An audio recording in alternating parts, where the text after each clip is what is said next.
Hey, y'all. Oh.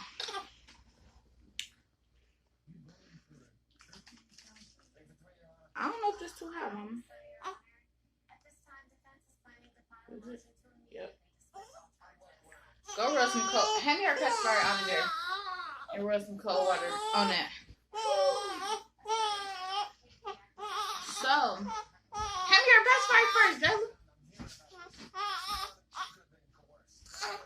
And then put some just run cold water on it on the bottom on the milk part. Okay. Sorry. So today you gotta run. That's why I said run it on there, and you squeezing it. Why you squeeze it? You shooting my baby milk everywhere, dang.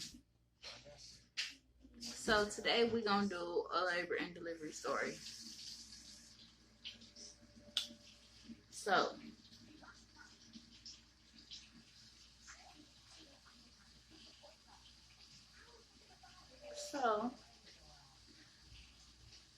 it's a couple questions that I put it on my Instagram whether I should do a labor and delivery story or a Q&A. Did you put water in there? You put water in the bottle? Jayla, for real? No. So how the top get off? Oh, I don't know. I hope you ain't put no water in there. She can't drink it if there's water in there. No, I'm gonna put no water in.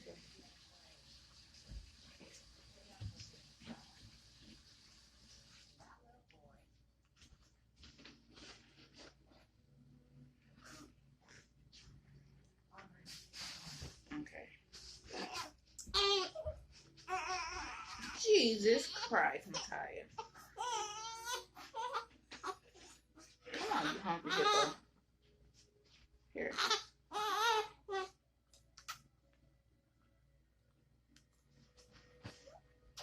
Okay. So yeah, I put on my Instagram, should I do a Q&A or a labor and delivery story? They voted labor and delivery. And it's a couple questions that I need to answer.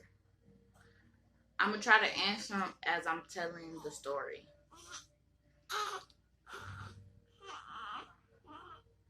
I was in labor for 4 days. I'm going to tell y'all how I started labor, and I'm going to try to do like a sum it up so the video won't be so long. Because I recorded the video last night, it was like 35 minutes. So, what are you looking at me like that for? So, my labor began on Halloween, October 31st, and it ended on November 3rd. That's when I had my daughter, on November 3rd. So, I was 34 weeks and 2 days when my labor began. When I had my daughter, I was 34 weeks and 6 days. I went in for a regular checkup at my doctor's visit to do a stress test because they were planning on inducing me November 19th. So I went in for a regular doctor's visit and my blood pressure was high. It kept going higher and higher and higher and higher as I was at my doctor's visit. They took it 3 times. The 3rd time, it was extremely too high for my doctor. For me, everybody's blood pressure not the same, but it was extremely too high for me to be pregnant. So,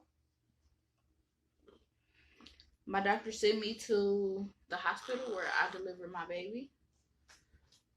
And that is Hustle's Women's Hospital. I don't know if it's Women's Health Hospital, but Hustle Hospital. It's in Detroit, Michigan. So, when I got there, I went up to labor and delivery and they put me on monitors. to track and see if I was having contractions, track my baby's heartbeat, and my blood pressure to see if it would go down. My blood pressure kept going up and up and up and up the whole time I was there. They monitored my blood pressure for about 2 hours, and during them 2 hours, it kept going up. So the nurses then called my doctor at the clinic, and my doctor gave them the okay to induce me. Now, at this point in time, I'm there by myself because James had left. So I called James, let him know. Big mama. Let him know that they were about to induce me, and he came back.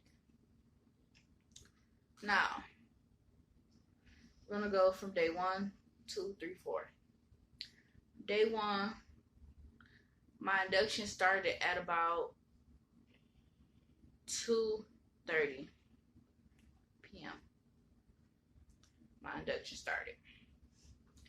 They came in, they gave me a catheter. They gave me blood pressure medicine. They put these things on my legs to massage my legs just in case my legs swelled up because I couldn't get out the bed. The medicine that I was on is called magnesium. It is a medicine to help your blood pressure stay down that don't affect your baby. They was giving me penicillin for a vaccination because I wasn't at 36 weeks. You get a penicillin shot when you're pregnant. You're supposed to for a disease. I forgot what it's called, but it's not a disease, an infection.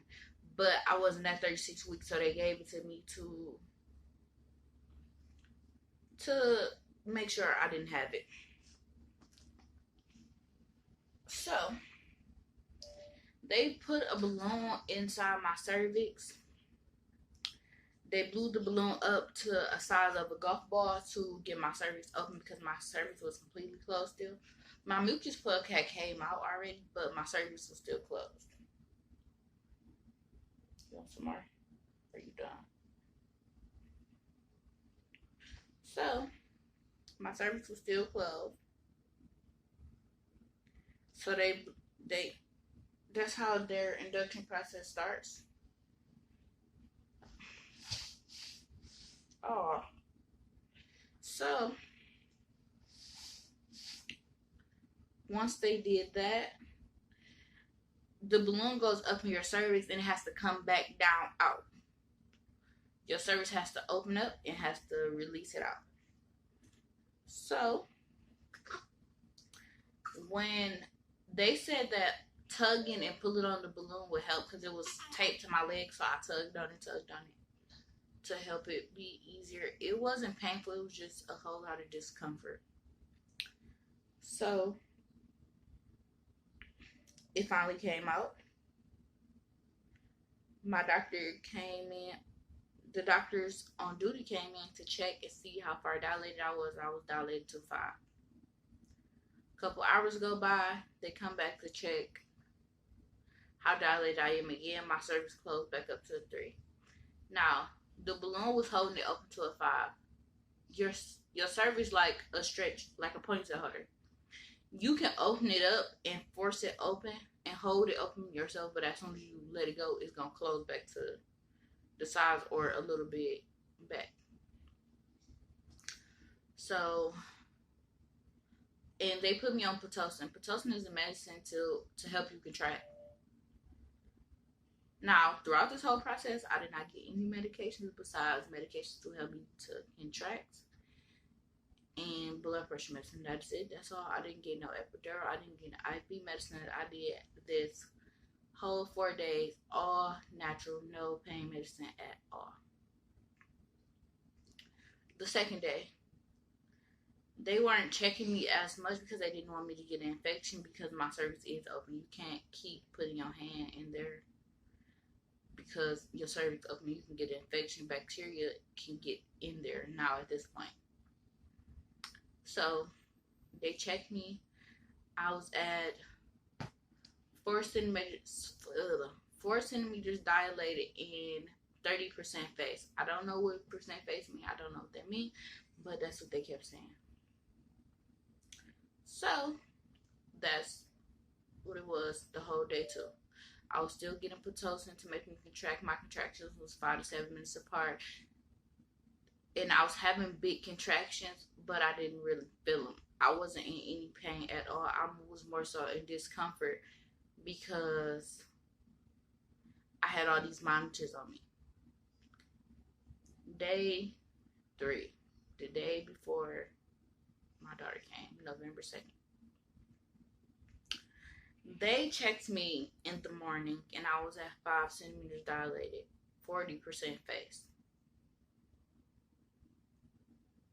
They said, they put medicine in my cervix to soften it, but wasn't working. The Pitocin wasn't making me contract as much. I was contracting, but they wanted me to get to 2 to 3 minutes apart with contraction, but it wasn't. I was still at 5 to 7.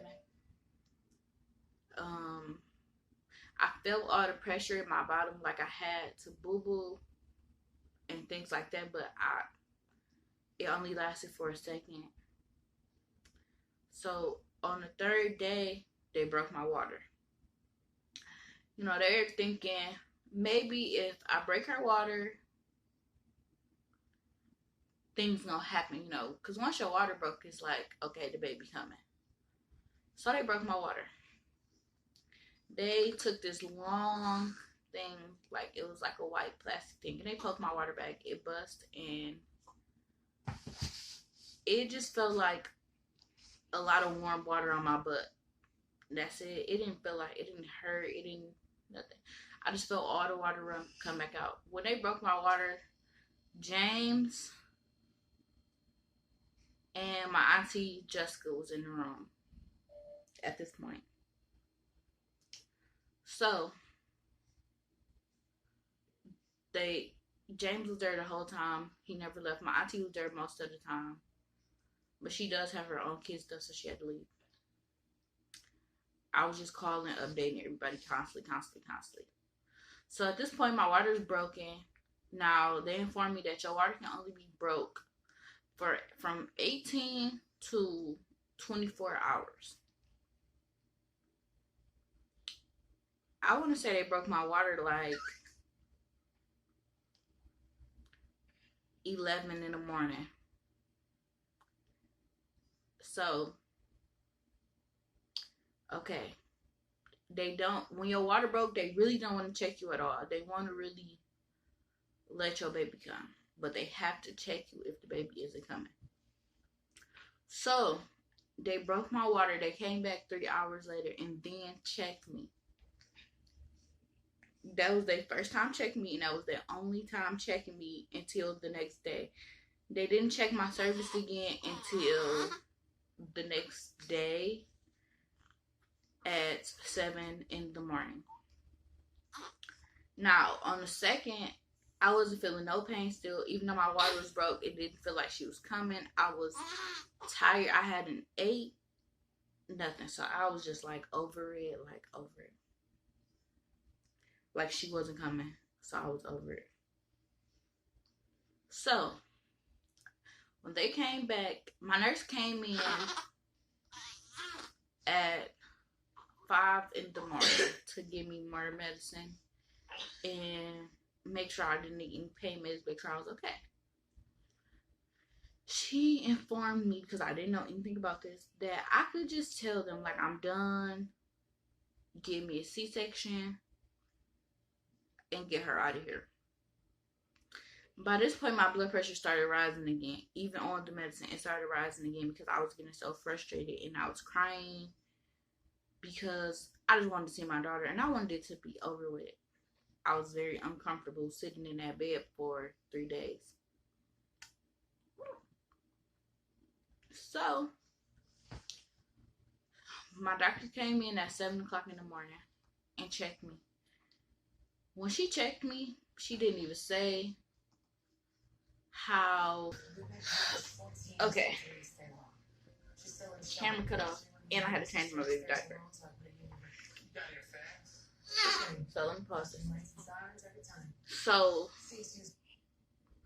So like I was saying, the third day was still no pain. Water broke for a certain amount of hours. You know, I'm ready. So my doctor came in at 7 in the morning to check me. I was over it when she looked and she started shaking her head and she said, "You still at 5." I was done. I was done. Me and James had already talked about it, and we decided that if I was still at 5, I was getting a C-section. It was my choice to have a C-section. It wasn't my doctor's choices, anything. Even though my doctor did say that she was going to let me go a couple more hours when my water broke, and if she still didn't come or I didn't dilate, then she was giving me a C-section. But it was my choice, completely my choice. So I told them to get the doctor that do, get the doctor and go talk to their team and call my doctor and tell her that I want a C-section. I'm done. I'm over it. C-section. I want to say about an hour and a half later, they came back and said, "Okay, you got to sign these papers. We're going to give you a C-section at 10 o'clock. Cool. From the time I was signing them papers all the way to the time I finished getting prepped for a C-section, it was time for me to get one. They just had to shave me because I couldn't shave. I couldn't do nothing. They had to shave. What's that noise? I don't know. But they had to shave me. They had to rub me down with this stuff. They had to get James dressed to go in with me. They had to give me a spinal block. A spinal block is just a medicine to numb your body from the chest down, basically, because they cutting you open. Can't feel it. If you do feel it, it is a problem. Now, when I got in, after they gave me the spinal block and things like that, I got on the table, I was prepped and I was ready. My doctors came in, sterile gloves on, and they started. They let James in about 10 minutes after they cut me open. They let James in. So when James came in, it was like, okay, I asked him, like, how far do it look like they doing? He said, you already cut open. Cool. So only thing I literally felt was tugging and pulling. I didn't feel no pain, nothing. I just felt tugging and pulling. So the C-section lasted all about 30 minutes, honestly. 30, 35 minutes.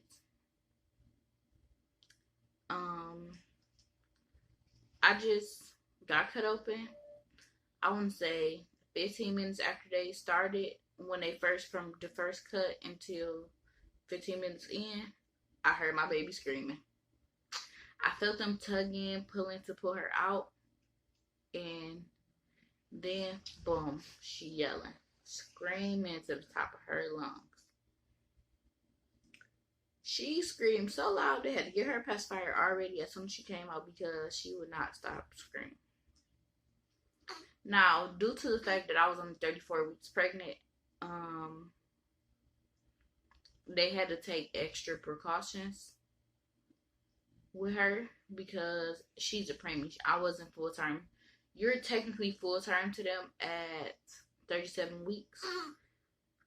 But at 34 weeks, your baby has a 95% of survival rate. So that's fine. They might need a little help, a little oxygen, antibiotics, things of that nature, but they're fine. So she came out weighing 3 pounds and 5 ounces. Tiny. When I say tiny, tiny, tiny, tiny. But she looked real long. Her foot was long, her legs long, everything was long, but she was real tiny. You could see her ribs, everything. But she did not need any oxygen. She did not need any antibiotics, anything. She was perfectly fine. She just needed to gain weight. Now, I went into the recovery unit after while they took her to the NICU. They took her to the NICU because she was so tiny that that this girl, I ain't never heard her laugh before till just now. But she was so tiny that they had to take her to the NICU. So, okay, I went to the recovery unit. The magnesium that I was on takes, you have to let it run for another 24 hours to make sure your blood pressure does not skyrocket as you're coming out off the numbing medicine and things of that nature. Still haven't been able to eat, so none of that. Mine was just the 4th day. And I couldn't go see my daughter for 24 hours until everything wore off. My first time getting up out the bed and walking was crazy. I hadn't walked for 4 days. And this was on my 5th day, on November 4th. I couldn't walk. I needed help. But James was there to help me. They took my catheter out and everything so I could walk to the bathroom, use the bathroom on my own. It wasn't hard, but it was hard due to the fact of I had not had no pain medicine. And I'm, just going. And after a C-section, typically you're going to have pain. You're going to have pain. You're going to have pain, but my pain tolerance and your pain tolerance might be 2 different pain tolerances. I just wasn't having a lot of pain. Literally, I took pain medicine in the hospital twice, and then they was giving it to me because they were scared because I wasn't having a lot of pain. So, I got some medicine. James helped me to the bathroom. I showered, changed my pad. No, I didn't have a pad on. I put a pad on because I was bleeding. So, yeah. Then they took me to the regular postpartum unit, and I finally went to go see my baby. And she was just laying in the little incubator and staring at me when I came in. I did skin to skin, and then I went back to the room and pumped, getting out as much breast milk as possible because breast milk is the best milk. And her being premature, breast milk helped her weight.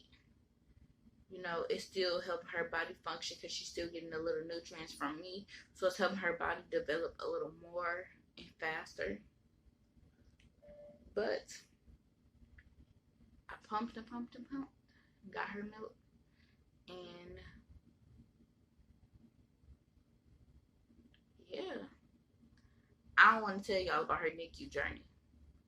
I'm going to make another video about her being in NICU. Her being in NICU, y'all going to be amazed at this story. If you want a video about her being in NICU, comment down below. Now, a question was asked, would I do it again? To be completely honest, no. Now, I wouldn't do it again because, well, I would, but I wouldn't. I would because I don't really want her to be the only child, but I risked my life to have her, literally. They said that if I would have been home, my blood pressure would have been high without the medicine they had me on, I could have had a stroke, and that would have killed me and her. I could have had a stroke, I could have had a heart attack, anything. So it was luckily that I did go to the hospital when I did because she looks so bright on this camera. But she's not really bright. But yeah, I risked my life to have her. So I would do it again, but I'm scared that the next time it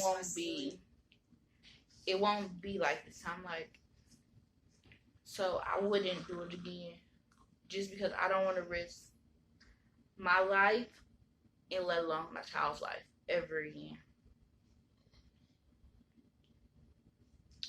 So, and repeat, I had a C-section because I wanted to. That is why I had a C-section. I was in labor for 4 days. Yeah, now I have this beautiful little Micaiah. Her name is Micaiah Chanel Poole. And I'm doing another video, maybe. An update and a NICU journey. That's what I'm going to do. Surviving the NICU. So, yeah. Thank you for watching.